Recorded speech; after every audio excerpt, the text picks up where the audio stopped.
राधे राधे, जय श्री कृष्णा। आज मैं आपको कार्तिक मास की एक नई कहानी सुनाने जा रही हूँ। मैं आपके लिए एक नई कहानी लाई हूँ। आशा करती हूँ आपको ज़रूर पसंद आएगी। कार्तिक स्नान और व्रत में कार्तिक की कहानी सुनने का बहुत पुण्य फल मिलता है। अगर आपको कहानी अच्छी लगे तो कमेंट बॉक्स में जय हो राधा दामोदर जी की ज़रूर लिखें। धन्यवाद। कहानी इस प्रकार है। एक बार एक गांव में 4 ब्राह्मण भाई अपने परिवार के साथ रहते थे। उनके पिताजी ने मरने से पहले कहा था कि बेटों, मैंने अपने पूरे जीवन काल में कोई वैदिक शिक्षा नहीं ली और ना ही मैंने तुम्हें सिखाई। हमारा घर यजमानों की मेहरबानी से चलता है। न तो मुझे कोई मंत्र पाठ हवन यज्ञ करना आया और ना ही मैंने तुम्हें सिखाया। लेकिन मेरी एक जमा पूंजी है, वो तुम चारों भाई को मैं देना चाहता हूँ। गांठ बांध लो। सभी ने सोचा पिताजी कोई गड़ा खजाना बताएंगे, तो सभी बेटे बहू पिताजी के पलंग के पास आकर खड़े हो गए। तब उनके पिताजी ने कहा कि बेटों, मैंने अपने पूरे जीवन काल में हर साल कार्तिक स्नान किया, लेकिन कोई व्रत और दान नहीं कर पाया।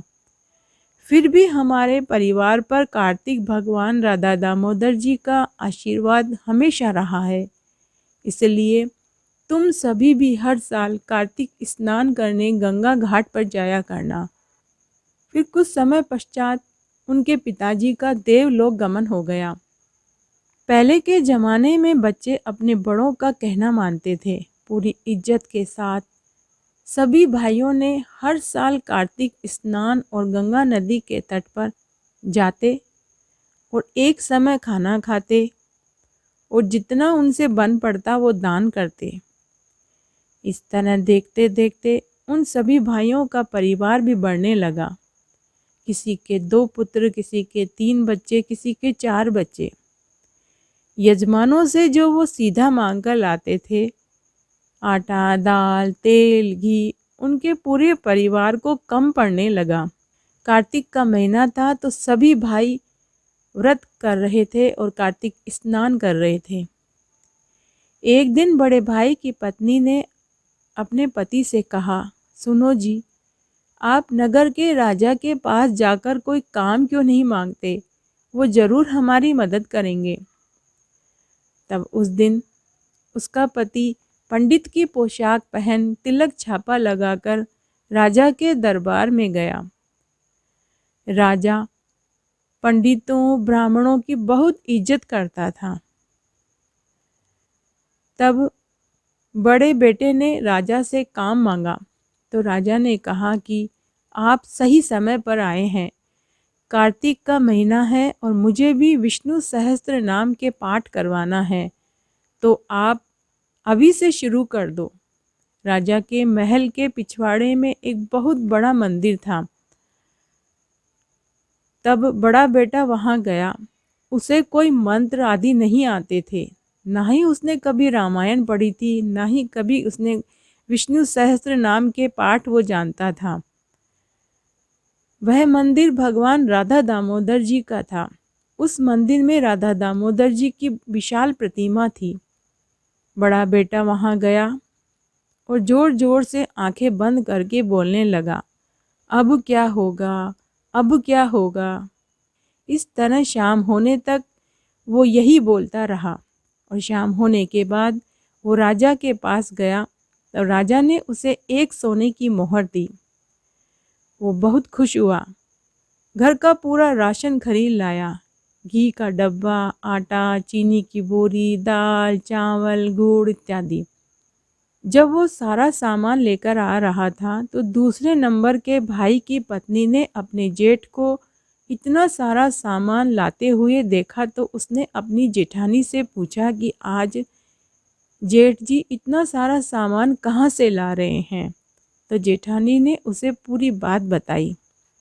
तब दूसरे नंबर के भाई की पत्नी ने अपने पति से कहा कि देखो, जेठ जी राजा के पास काम मांगने गए थे।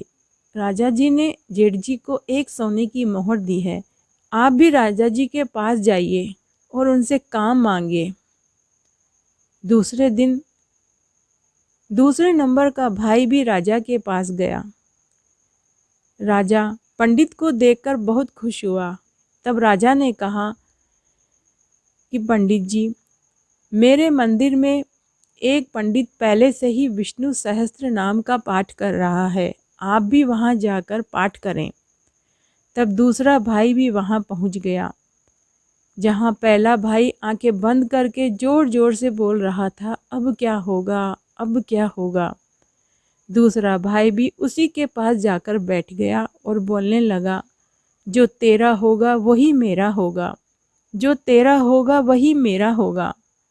शाम तक दोनों भाई अपनी अपनी लाइनें बोलते रहे और शाम होने के बाद दोनों भाई राजा के पास गए। राजा ने दोनों को एक एक सोने की मोहर दी। जब तीसरे भाई की पत्नी को पता चला तो उसने भी अपने पति को राजा के पास काम मांगने भेजा।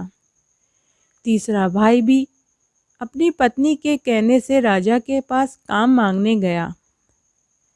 राजा ने उसे भी वहीं विष्णु सहस्त्र नाम का पाठ करने के लिए मंदिर में भेज दिया। पहला भाई बोल रहा था, अब क्या होगा, अब क्या होगा। तो दूसरा भाई बोला, जो तेरा होगा वही मेरा होगा, जो तेरा होगा वही मेरा होगा। तीसरा भाई भी उन्हीं दोनों के पास जाकर बैठ गया और बोला, वो तो सब ठीक है लेकिन कब तक ढकेंगे। तीसरा भाई बोला, वो तो सब ठीक है लेकिन कब तक ढकेंगे।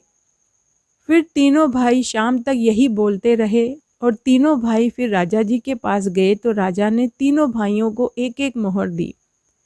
अब चौथा भाई भी राजा के पास काम मांगने पहुंचा। राजा बड़ा खुश हुआ कि देखो भगवान की कैसी लीला है, पंडित बिना बुलाए आ रहे हैं। राजा ने उसे भी मंदिर में विष्णु सहस्त्र नाम का पाठ करने के लिए भेज दिया। पहला भाई बोल रहा था, अब क्या होगा, अब क्या होगा। दूसरा बोला, जो तेरा होगा वही मेरा होगा। तीसरा बोल रहा था, वो तो सब ठीक है लेकिन कब तक ढकेंगे, वो तो सब ठीक है लेकिन कब तक ढकेंगे। चौथा भी वहीं जाकर बैठ गया और बोला, ढके जब तक ढको, ढके जब तक ढको, ढके जब तक ढको। इस तरह चारों भाई रोज शाम तक बोलते रहते और शाम को राजा जी से एक एक सोने का सिक्का लेकर अपने घर आ जाते। चारों भाइयों का घर धन दौलत से भर गया।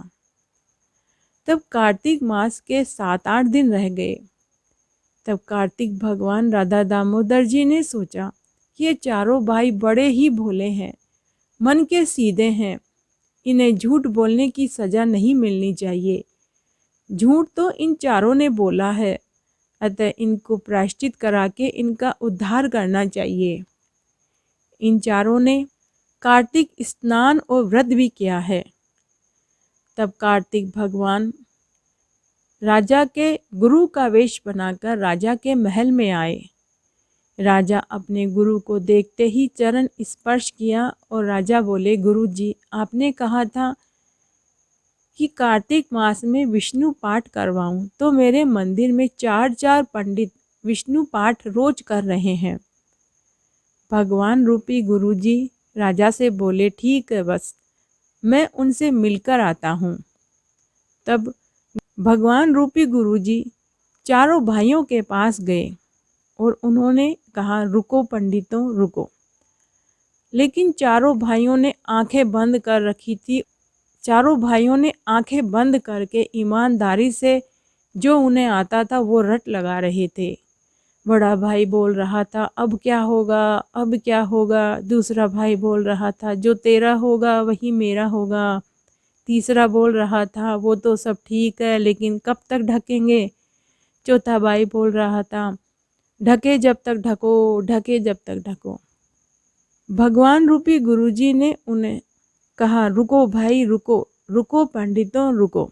तब सभी भाइयों ने आंखें खोली और गुरुजी के पांव पकड़ लिए। पूरी बात सच सच बता दी।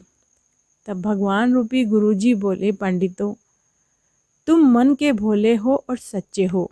माना कि तुम्हें कुछ नहीं आता, लेकिन तुमने झूठ तो बोला ही है, और वो भी कार्तिक मास में। और साथ ही तुम चारों ने विष्णु सहस्त्र नाम करने की दक्षिणा भी ली है। भार तो तुम पर चढ़ गया है, तो अब मैं तुम्हें विष्णु पाठ सिखाता हूँ। अब तुम ईमानदारी से बचे हुए दिनों में दिन और रात्रि लगा दो। पूरे 24 घंटे तक लगातार विष्णु सहस्त्र नाम का पाठ करो और पश्चाताप करके झूठ का भार उतारो। तुमने जो दक्षिणा ली है उसका भार उतारो, तुम्हारे सभी के दिन फिर जाएंगे। तब सभी चारों भाइयों ने पंडित रूपी भगवान, गुरुजी रूपी भगवान से विष्णु सहस्त्र नाम का पाठ सीखा और चारों भाइयों ने लगातार 8 दिन तक ईमानदारी से विष्णु सहस्त्र नाम का पाठ किया। इस तरह पूरा 1 महीना बीत गया। आखिरी दिन राजा जी ने हवन करवाया, पूरी नगरी को खाना खिलाया, प्रसाद का वितरण किया। तब आखिरी दिन राजा जी के असली वाले गुरुजी आए। तब गुरुजी ने आते ही राजा से पूछा, अरे राजन, क्या तुमने कार्तिक मास में विष्णु सहस्त्र नाम का पाठ करवाया था या नहीं? राजा आश्चर्य में पड़ गए। राजा ने कहा, गुरुजी, 8 दिन पहले ही तो आप महल में आए थे, तब मैंने आपको पूरी बात बताई थी और आप चारों पंडितों से भी तो मिले थे। लेकिन गुरुजी ने कहा कि राजन, मैं तो प्रयागराज गया हुआ था, मैं तो आज ही लौटा हूँ। राजा को कुछ समझ में नहीं आया, लेकिन उन चारों भाइयों को कार्तिक स्नान और व्रत का पूरा फल मिला और वो समझ गए कि वो और कोई नहीं, खुद राधा दामोदर भगवान थे। तो हे राधा दामोदर जी, जैसे आप उन चारों भाइयों के ऊपर खुश हुए, वैसे सबके ऊपर होना। कहने वाले को, सुनने वाले को और हुकारा भरने वाले को। घटती हो तो पूरी हो, पूरी हो तो परवान चढ़े, भूले बिसरे नाम तेरे भंडार में भरे।